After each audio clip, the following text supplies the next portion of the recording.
बिस्मिल्लाहिर्रहमानिर्रहीम। आज मैं बेटी ससुराल में बहुत परेशान है।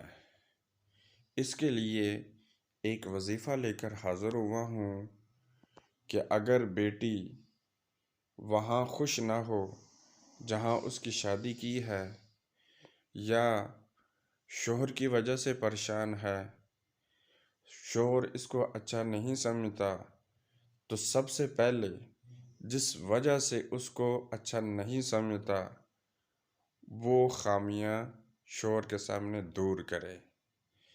या तो जब वो शोहर आता है वो गंदी रहती है, या फिर उसके आगे ज़बान दराज करती है, या उसकी ख्वाहिशात पूरा नहीं करती, तो ये सब जो है खामियां दूर करे। और उसके बाद जब खामियां दूर कर लेगी तो उसके बाद ये वजीफ़ा पढ़ेगी तो इंशाल्लाह बहुत ज़्यादा फ़ायदा होगा।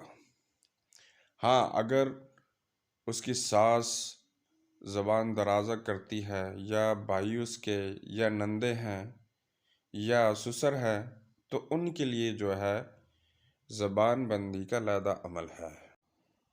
अमल नोट फरमा लीजिएगा कि आपने हर नमाज के बाद ये पढ़ना है 100 दफ़ा, या अल्लाहु या सलामु सल्लिम, या अल्लाहु या सलामु सल्लिम।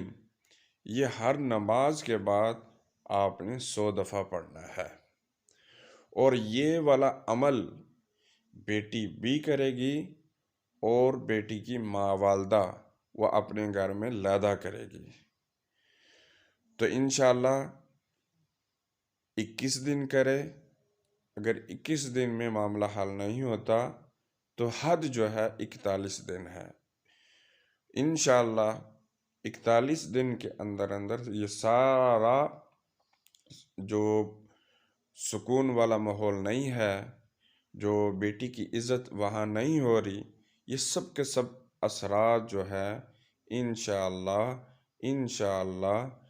ये नेकी के अंदर और मानने के अंदर और बेटी की खुशहाली के अंदर इंशाल्लाह बदल जाएंगे।